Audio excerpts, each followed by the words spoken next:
I know it's been a while.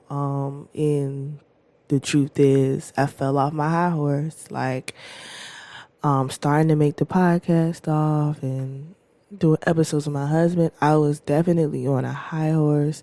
I was definitely on one of the high points of the waves of the depression cycle, the chronic mental illness cycle. Like, as far as I can remember, it's always been waves. I can be really high, but I can be really low. And now I'm in the period where there's no highs and lows. I just feel neutral, and I want to feel something other than constant melancholy. Like, that's just what my state has been. Nobody talks about how creating generational wealth, or at least I don't hear it, is not fun. Like, it's rewarding. It's in the long term, the best decisions that you can make. But at the end of the day, during the process, I'm having a hard time appreciating the things that I accomplish, because it feels like so much pressure, and having anxiety, it's not fun. Like, I'm recently literally just closing on my first investment property, and I would love to be in a place to share the news with everyone, but it just doesn't feel right because I'm not excited as I thought I would be. I'm not as happy as I thought I would be. I'm not as relieved as I thought I would be. I remember before being in this space and just speaking on it and manifesting it and working to make it happen, it felt so much better. And it's one of those topics that slides through the cracks because, our generation is, I appreciate everything that my generation is teaching me, the information that I've been receiving just to be in the place that I'm at. I appreciate my mom for raising me, to be frugal and to budget and to just to have a different relationship with money than a lot of my counterparts. But we know, and it's always like this cliche saying like money isn't key to happiness or materials aren't the key to happiness, and it isn't. And I think that's like a theme for me. Like, my sadness and my pain is not going to be relieved from me because I'm accomplishing generational wealth. It often seems as though I'm like a sacrificial offering, not to be so deep. And when I say things like this, it's going to be half of you that think that I'm being dramatic and that I'm ungrateful and that I should just be happy and appreciative of the place that I'm at. And then there's the other half of you that feel me where I'm coming from. Like I know that there are people that feel where I'm coming from. And if I was looking at someone else in my position, my exact position, the marriage, the having properties, the cars, whatever, the things that I obtained, I would look at me and say, she's ungrateful for ever being sad. She has a beautiful family. She has everything that she wants. But at the end of the day, there's this hole that it's just not being filled. Like, you would think, oh, well, her husband loves her or her child loves her and they're healthy and they're strong and like they're amazing people, but it's still my responsibility to take care of my individual happiness. It's my responsibility. And on top of everything that I do, because not to brag, but I do a lot, and it's probably not because I want to do a lot, but because I feel that I need to do a lot, and I feel that I'm going to be behind, and I feel that I need to be in certain positions because and it's possibly like a trauma response. Like, as long as I can remember, I've always done the most. Like I was always doing something. I was always trying to achieve something, accomplish something. And when I wasn't, I feel like worthless. I feel like I'm wasting my time. Like it's just so many of these negative emotions and connotations that I have towards myself when I'm not being active and I'm not actively achieving. And I'm tired, honestly. Like it's killing me. But I know that if I gave up on these things, it would also kill me. So I'm just here. And the thing about chronic mental illness is, for me, is because I am able to work through all of it. Like, but it is killing me inside. And it's hard to confide in people because they can only understand at a certain level when it comes to like the deep feelings I feel. So basically I would describe like the things that I go through is really deep feelings. Like I'm highly sensitive to things, like to tones, to just things that happen in my life. When things, and I know that I'm supposed to be okay with things not going according to the plan, but the reality is I'm just not that type of person. Like I feel like my life is spiraling out of control when things go out of plan. And this is why I don't confide in people, because they just say, well, the cliche things that you always hear. Well, they bring in God like shits on our plans. Like that's so true. Like things, the universe, whatever, shits on our plans. And for the remaining of the time that I have to live on this earth, I have to be okay with that fact. And at 26, presently, I am not. And I feel like at this point, in this moment of me discussing, I feel like I'm not doing my due diligence and I'm neglecting myself by not being on medication for the feelings and the things that I go through.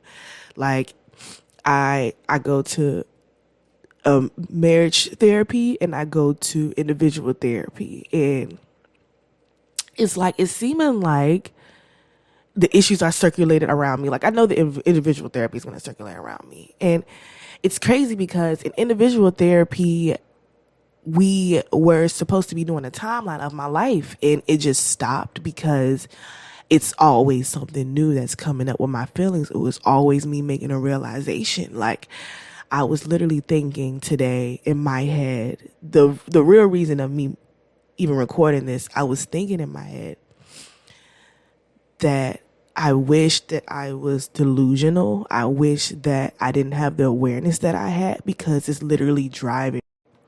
Like, yeah, in my past, I was getting walked all over like a damn rug that's outside that you never clean. Like, and now I'm just in a place where I need to defend myself. I need to point out how something is being done wrong to me, and it's a trauma response, because it's like when I was being mistreated in my past, and I'm sure I have moments where somebody tries to mistreat me, and they do, but it was just extremely severe when I was younger. And I did nothing, basically. Like I didn't defend myself. I didn't speak up for myself. And now I'm in a place that as an adult, and I'm angry and I'm bitter, and I appreciate myself for being able to say that, because a lot of people are afraid to admit that they're miserable, they're sad, that they're bitter. But overall I am, because it's this familiar feeling that keeps creeping up on me. Like I get away from it for a moment and I fully think that I've cured my depression and my anxiety and whatever else is wrong with me, because, in the Black community, you don't get diagnosed until you can literally are old enough to help yourself. And I don't want to make a generalization, but those who know. But it felt like I waited too late. Like it was too late. Like I'm in a place still after 2 years of therapy. Like, is the damage irreversible? And what I hear from other people is it's not irreversible. You just learn how to cope with it. And it just seems like there's so many more things to be sad about than happy about. Because at the end of the day, what good is it if I'm invested in properties, I'm invested in real estate, I'm getting the financial stability, and at the inside, there's this hole that it's just there. Like someone just carved a circle out and there's no way I could get a replacement, or there's no way I could get that part of me back. And it's definitely being highlighted with the new career path that I'm going in, which I work with sixth graders in middle school, and they're a mirror too. Just like my husband's a mirror to me, just like my son's a mirror to me. They reflect back to me so many things that I have to work on. And I'm going to be real with people. Don't be real about their feelings surrounding parenthood and marriage. And people are going to think that I'm cold for what I'm about to say. But at the end of the day,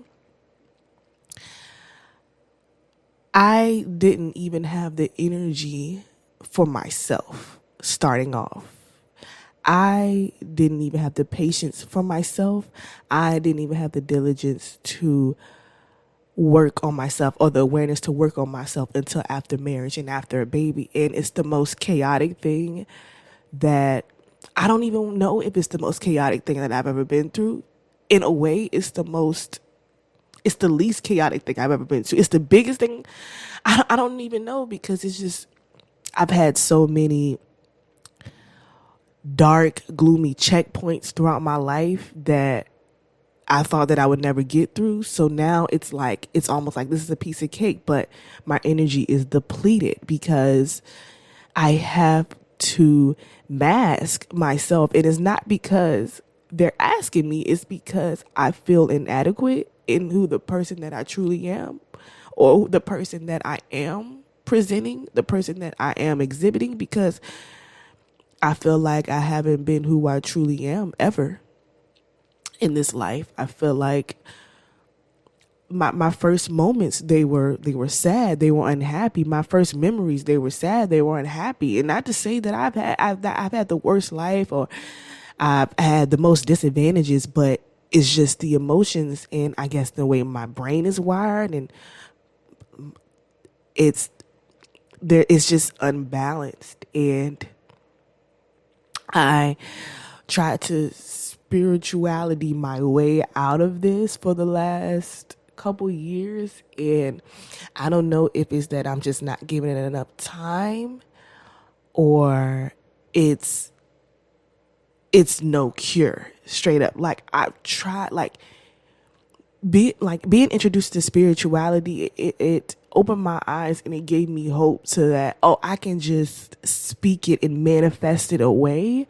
And now I'm back at that dark place, and being around people that don't suffer this, whatever this is that I'm going through, the chronic mental illness, whatever you want to call it. It's extremely exhausting being around people that's faking it till they making it, that's lying about how okay they are, that's just straight up, or, just straight up not going through what I'm going through. It's fucking exhausting because I'm left to deal with it alone. Like, I can talk about it in therapy once a week, but I'm still alone. Like, I feel lonely, like in a crowd of people, in a house full of people that love me, friends that love me. I still feel like I'm doing everything alone. And it's only so bad because I've always felt like this, and it's what I've always known, and I'm so used to it. And I realize how used to it I am because I literally do everything through it all. And now I'm at a place where I'm like reconsidering medication. Like, it's like, fuck how the side effects of the wrong medication. Like, just get me to the right one so that I can be okay. And because I'm me, and I know that every day I strive to be the best that I could be, and this is just a battle that I'm not winning. And it's strength in admitting to the things that you can't do. And I'm becoming okay with admitting to the things that I can't do, because I'm tired of putting myself on this pedestal. It's so funny because nobody's putting me on this pedestal anymore. Like, my mom's not telling me what to do anymore. So it's me pushing myself to the point of exhaustion and to the point of sadness. And it's just a rough time. So I'm just sharing this because that I know many people can relate, and because I want to be okay. And just, yeah, and I love you all. I'm going to continue to search for the right methods, the things that I feel is going to, I don't think that it's the hole in me is, or the void or whatever you call it, is ever going to be filled. But I think the healthy distractions are like my best option right now. So I'm just going to do the healthy distractions and keep talking with you guys, because it's real out here. And it's worse because it's like, okay, now it's December and it's getting dark really early, and it's just like, maybe I'll get some relief when it's warm outside. It's just me being hopeful through it all. Like, through the bullshit, there's still a part of me that is to keep pushing. And unfortunately, the biggest, or a big part of why this is so challenging and difficult is because I fear that I'm not doing it for myself. I fear that I'm doing it for my family. I'm doing it because my husband deserves to be with someone that's happy. My son deserves to have a mom that's happy. They deserve to have a happy life. Like, my husband tells me all the time, like, through thick and thin, like, he's here with me. But when, you going through like chronic mental illness and just having the feelings and the thoughts that I have, it's almost not enough to hear that, because you've heard it and people have not, you know what I mean, held up to the end of the deal. And it's okay, because, like, if you're being shitty, or if I'm being shitty to someone, by all means leave. By all means don't stay in my life. But I just wish that I could say in full confidence that I'm going on this path of healing for myself. But in fact, it is not. Like, to the point where I would not be here if it weren't for me getting pregnant and starting a new life. I wouldn't, the amount of things that I've done to cope may have not stopped if it weren't for me feeling like I have to. And I'm just going to say that I'm grateful for being able to stop doing the things that I was doing, and I didn't carry that into my pregnancy, because some people don't have the privilege to do that. And I understand now the position I in, like, it just hones in to not judge, because things could have went so much more differently than it did, especially regarding the things that I've done. Yeah, this actually made me feel better. And I hope that this reaches someone that's going through something similar, because I don't want anyone to feel as lonely as I feel. So thank you for listening to this dark, gloomy podcast. I'm pretty sure there'll be more to come. But I just want to remind you that it's not always going to be sunshine and rainbows, and I will bounce back. I will be back on my high horse. I don't even know if the high horse is the best term to call it, but I will be back better. And I just want to say this is nobody's fault. I don't want to make this about blaming anyone or my childhood. I know that I have to take the responsibility, but it's hard. And